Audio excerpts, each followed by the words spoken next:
Monsieur Patrick Mampouya, vous n'êtes plus une personne à présenter, vous êtes membre du MEST, le parti de la présidente Claudine Mounari.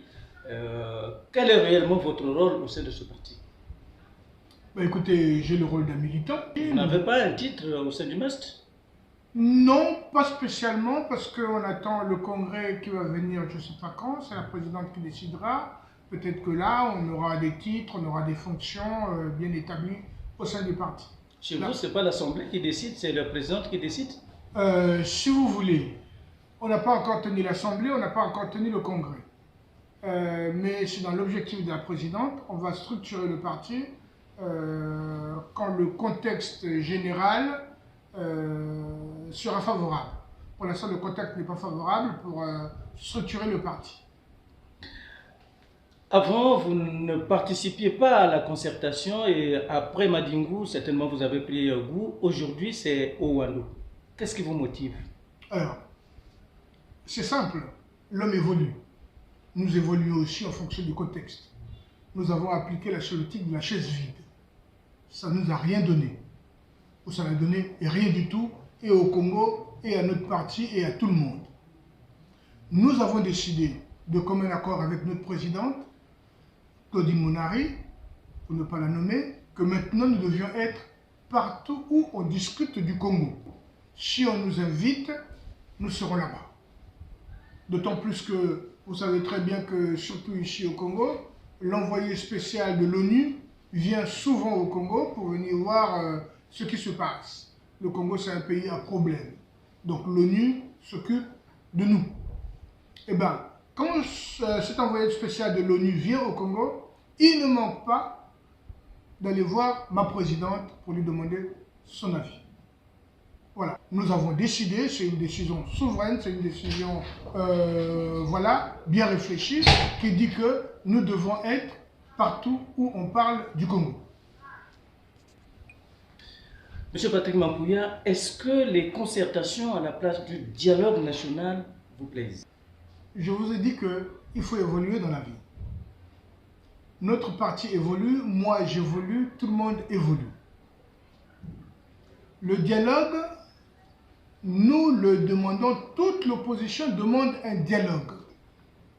Quand on parle du dialogue à M. Sassou Nguesso, qui est le président de la République du Congo, lui, il entend conférence nationale.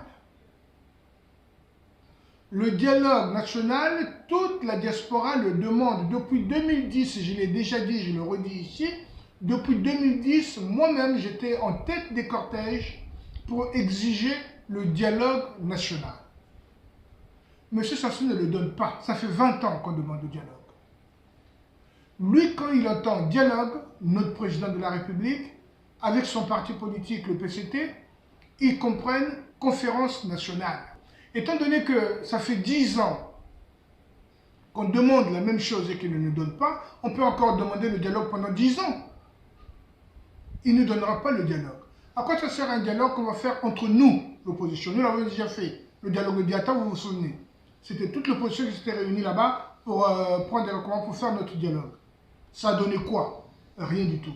Donc un dialogue n'est nécessaire, un dialogue n'est indispensable que si la majorité, le président de la République, se met aussi dedans pour faire le dialogue. Le dialogue, pourquoi? Pour trouver des problèmes, les solutions à nos problèmes. Nous voulons parler dans le dialogue de la gouvernance électorale, de la gouvernance économique, de la gouvernance sociale, de la gouvernance politique, de tous ces problèmes-là qui minent notre pays. Mais le président de la République ne veut pas. On fait quoi? Dans la Constitution qui a été en 2015, M. Sassou Nguesso, notre président de la République, avait mis qu'il devait y avoir un dialogue constitutionnel qui devait être mené par Mbéry Martin. Tout le monde le sait. Mbéry Martin a continué à commencer les consultations. 2-3 mois après, on n'en parle plus. C'est un dialogue constitutionnel. Donc le mot dialogue, il faut le proscrire. Ceux qui demandent le dialogue aujourd'hui ou qui exigent le dialogue aujourd'hui, dans 10-15 ans, ils demanderont encore le dialogue. Le président de la République ne le donnera pas.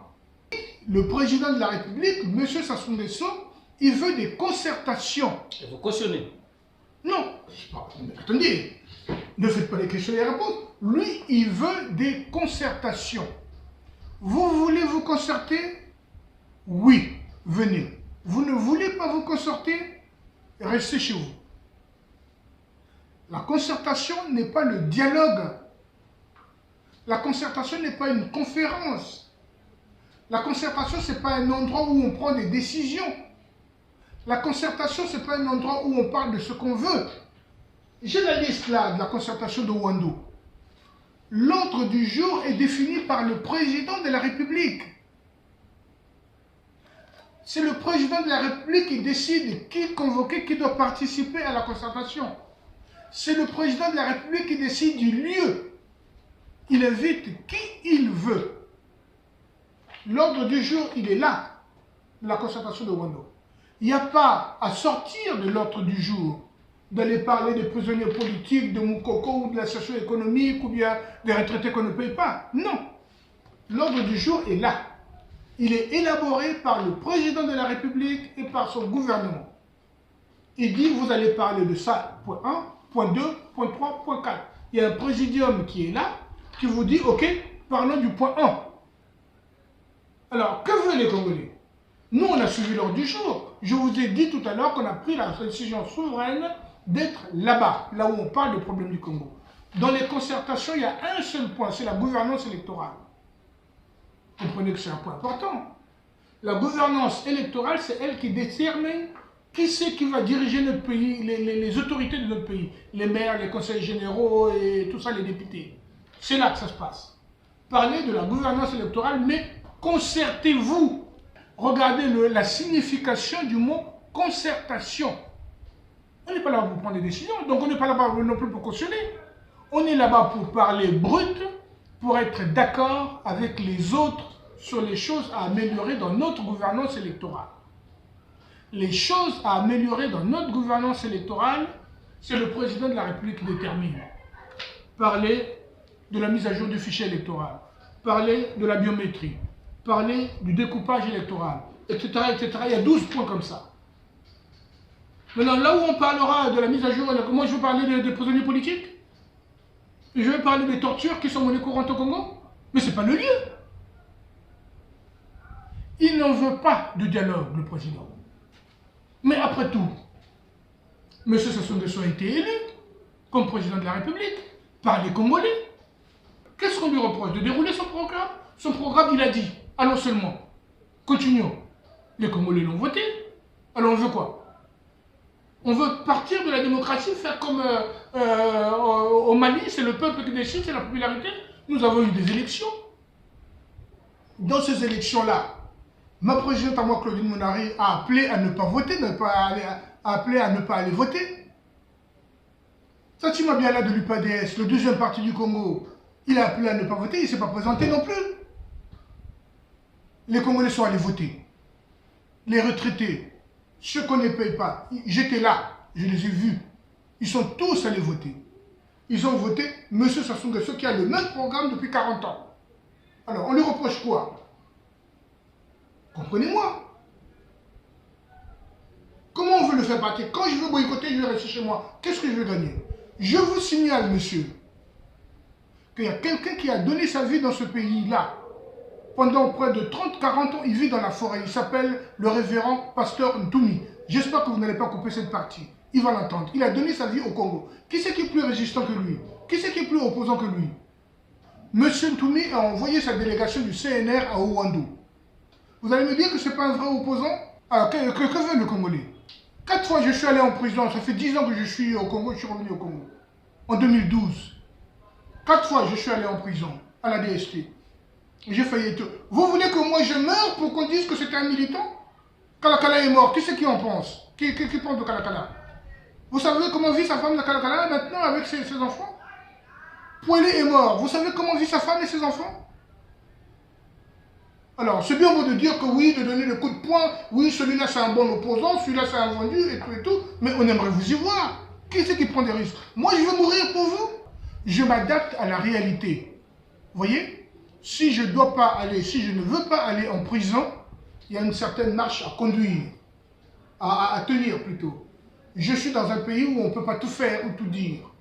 Ceux qui sont là-bas, mes amis de la diaspora, ou bien qui sont coincés derrière leur écran, Ils peuvent tout dire. Ils peuvent insulter qui ils veulent. Moi, ici, monsieur, si j'insulte un ministre ou quelqu'un de l'administration, je le croise demain au marché. Ok? Et il y en a beaucoup, quand j'étais à Paris là-bas, qui me croisent, que j'insultais quand j'étais à Paris, que je croise dans la rue. Ok?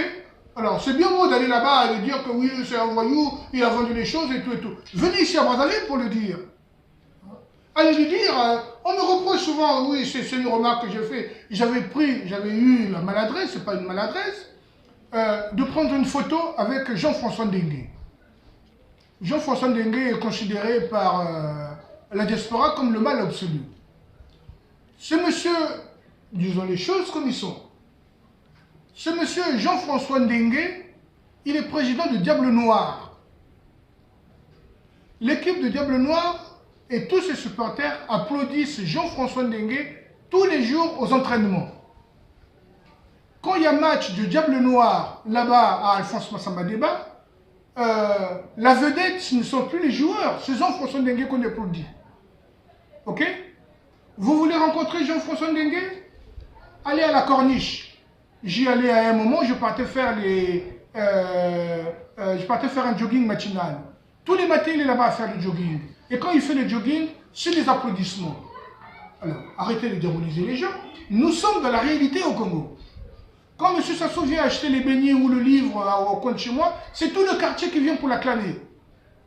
Alors, vous avez beau le traiter de dictateur, vous avez beau le traiter de tout ce que vous voulez, mais venez ici à Brazzaville. Venez faire l'opposition ici à Brazzaville. À Paris, je l'ai fait aussi. Ok? C'est facile. On est derrière son écran, on peut insulter le monde entier, tout le monde, même Bush, on s'en fout. Mais allez insulter Bush devant lui. C'est une façon de dire qu'à Paris, vous étiez libre, au Congo, vous n'êtes pas libre. Mais écoutez, la démocratie parisienne, on insulte même Macron. Ok? On dit n'importe quoi de Macron. On l'appelle même plus le président, c'est Macron. Aujourd'hui, je suis sur le terrain. Je suis sur le terrain. Je suis ici. Non, on ne s'aligne pas. Arrêtez de penser qu'on s'aligne. On fait l'opposition au contexte.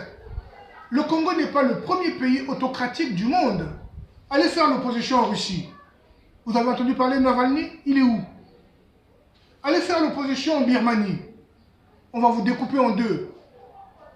Allez faire l'opposition, je ne sais pas, quel autre pays, au Yémen ou ailleurs. Le Congo a son contexte, il faut s'adapter au contexte congolais. On ne va pas dire, oui, moi je lis un livre, on a dit que 1 commence par là, 9 finit par là, donc je l'applique dans tous les pays. C'est faux, on s'adapte. Chaque opposant dans tous les pays qui ont à peu près la qualité du Congo, tous les opposants s'adaptent. Allez faire l'opposition en Chine. Vous croyez qu'il n'y a pas d'opposants en Chine? Et pourtant il y a un seul parti. Vous croyez que les Chinois, ça ne les plaît pas qu'on dégomme les Ouïghours, comme on dit? Les opposants chinois, ils s'adaptent. Nous, au Congo, on doit s'adapter. Le Congo a un contexte particulier. Vous voyez? Le Congo, ce n'est pas le Sénégal, je l'ai déjà dit. Le Congo, ce n'est pas le Zaïre, je l'ai déjà dit. C'est même pas le Burkina. D'accord? Eux, ils ont leurs problèmes, nous avons nos problèmes. Donc, on ne s'aligne pas. Je suis opposant, on fait l'opposition avec le contexte congolais. Venant à la concertation, M. Mampouya, vous avez participé à la concertation de Wendo. Oui. Qu'est-ce qui vous a plu au terme de cette concertation? Mais la concertation, en fait, j'ai regardé, c'était pas mal. Je participe déjà à 2 concertations. C'est le seul moment que nous avons, nous les opposants, pour confronter notre manière de voir à ceux du PCT. Le PCT reste retranché dans son coin et il dirige le pays. Tous les conseils généraux, tous les conseils municipaux, dans tous les villages, ils sont présidés par le PCT. L'opposition est là pour assister. Et même à l'Assemblée nationale, on ne donne pas souvent la parole que ça à l'opposition. Donc, ces conversations-là, tous ceux qui s'occupent de la politique au Congo se réunissent à un endroit. Voilà la chose que j'ai aimée. Il y avait les gens du PCT, j'ai beaucoup d'amis au PCT, il y avait les gens de l'opposition, je vous ai dit que le CNR était là-bas et aussi les gens de Yuki. Nous étions tous là-bas au moins confrontés en un lieu. Et la concertation a ça de bien que sur un sujet, vous entendez les avis des uns et des autres. Et c'est ce qui se passait quand on a mis à l'ordre du jour tel point. On a entendu les avis des gens du PCT, on a entendu les gens de l'opposition, on a entendu les avis de la société civile, de tout le monde. On est sorti de là avec un consensus. Qu'on est d'accord, tous, le consensus c'est quoi? C'est être d'accord. C'est ça le but de la concertation. Être d'accord sur des points précis que le gouvernement lui-même a trouvé problématiques. Je vous rappelle, je vous l'ai déjà dit, que c'est le président de la République avec son gouvernement qui décide de l'ordre du jour de la concertation. On était d'accord avec les uns et les autres, c'est quand même formidable, malgré que nous soyons de l'opposition, qu'il fallait revoir les listes électorales.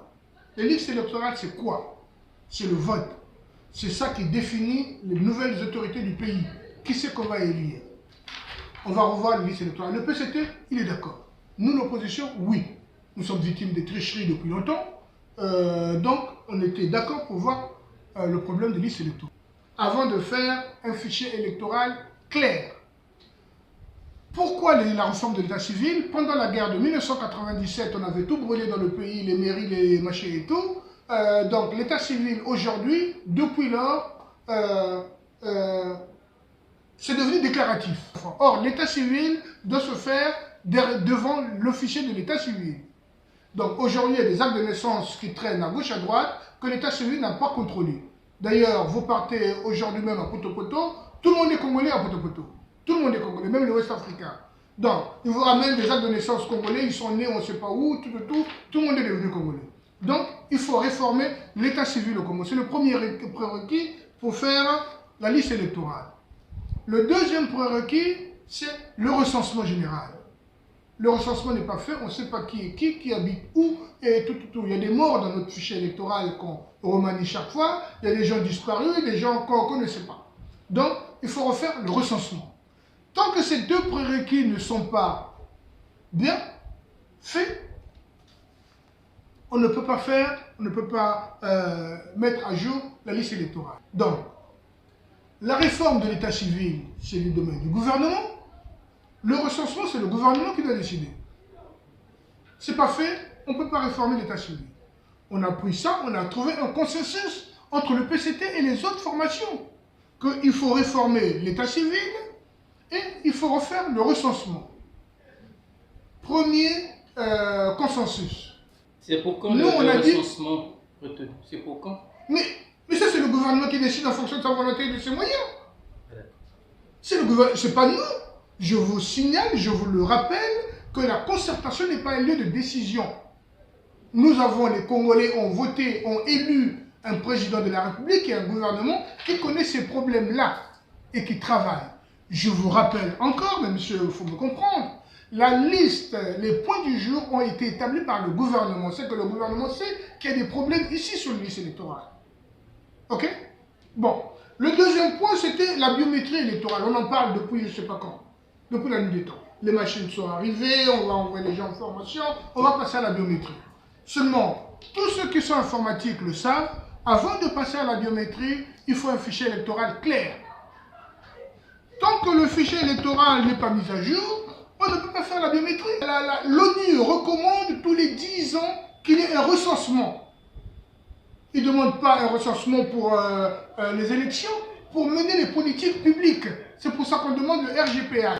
Donc c'est un document important qui est recommandé par l'ONU, qui est donc recommandé par la Banque mondiale pour mener les politiques publiques. Comment on veut construire une université à Pointe-Noire ou à Madingu si on ne sait pas combien il y a des élèves? On doit savoir combien il y a des enfants en âge de procréer, combien il y a des enfants de 18 ans et des vieux grabataires.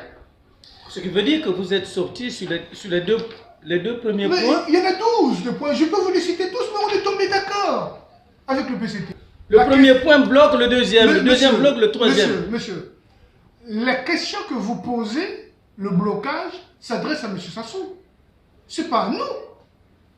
C'est pas à nous les participants à la concertation. Je vous signale, je vous rappelle pour vous confronter, à Madingu, on avait parlé de la même chose. J'étais à Madingu. On avait parlé, on avait fait deux commissions, commission juridique, commission gouvernance électorale. On avait parlé des mêmes choses. Donc il faut le dire au gouvernement. Les représentants du gouvernement qui étaient là nous ont dit, écoutez, la mise à jour du fichier électoral demande de l'argent, le gouvernement est en train de travailler, on va le faire. Ils nous avaient dit ça déjà à Madingu. Ils nous ont dit ça à Rwanda. Ils nous ont dit pour la biométrie, attendez, on a pris un peu de retard pour le recensement, on va le faire, ça demande beaucoup d'argent, et tout.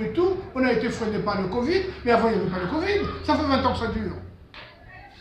Donc, votre question, la question que vous posez, c'est une question judicieuse. Vous dites qu'on fait du surplace. Mais moi, j'aime bien quand vous dites ça. Mais allez nous dire à M. Sassou Nguesso, nous ne sommes pas un organe de décision, je vous l'ai dit.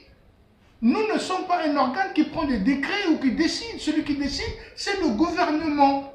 À Madingou, on vous a fait état de ce problème. À Owando également. Quel est finalement votre apport dans la concertation? Le consensus que vous dégagez là, c'est pourquoi? Je suis en train de vous dire, la concertation pour moi, c'est bénéfique. C'est le seul endroit que nous avons, tous ceux qui s'intéressent à la politique, d'aller se discuter ou faire des propositions les yeux dans les yeux. Ne minimisez pas le fait que les gens se rencontrent, se parlent. À la cérémonie d'ouverture de la concertation de Owando, le Premier ministre, M. Colline Makosso, a pris une citation de Charles Zachary Boao, qui dit « Là où les gens se parlent, il n'y a pas d'insulte. Là où les gens, je suis en train de schématiser, c'est peut-être pas ça, mais là où les gens se parlent, il y a le respect. Là où les gens se parlent, ils ne se battent pas et ils finissent toujours par se comprendre. » Il continue, il dit « Là où les gens ne se parlent pas, c'est les insultes, c'est les invectives. Là où les gens ne se parlent pas, ça peut finir en guerre. » Ok? Si M. Poutine avait continué à parler, ou plutôt tant qu'il parlait là-bas, il n'y aurait pas de guerre en Ukraine. Le Congo, c'est un pays sans débat. Le gouvernement, il gouverne tout seul depuis 10 ans avec ses projets et tout, il n'écoute personne. Il n'y a aucun lieu où on peut se rencontrer pour s'échanger. C'est la seule occasion que nous avons pour rencontrer les gens du PCT et confronter nos idées ensemble. Pour quel résultat, M. Mapoui? Ah bah écoutez, les résultats, on revient au même endroit. Le résultat, demandez-le au PCT, demandez-le à M. Sassou Nguesso. Ça fait 40 ans que ça dure, je le dis sans embâche. Nous sommes dans la même politique, avec le même gouvernement, avec le même personnel, depuis 40 ans. Ok?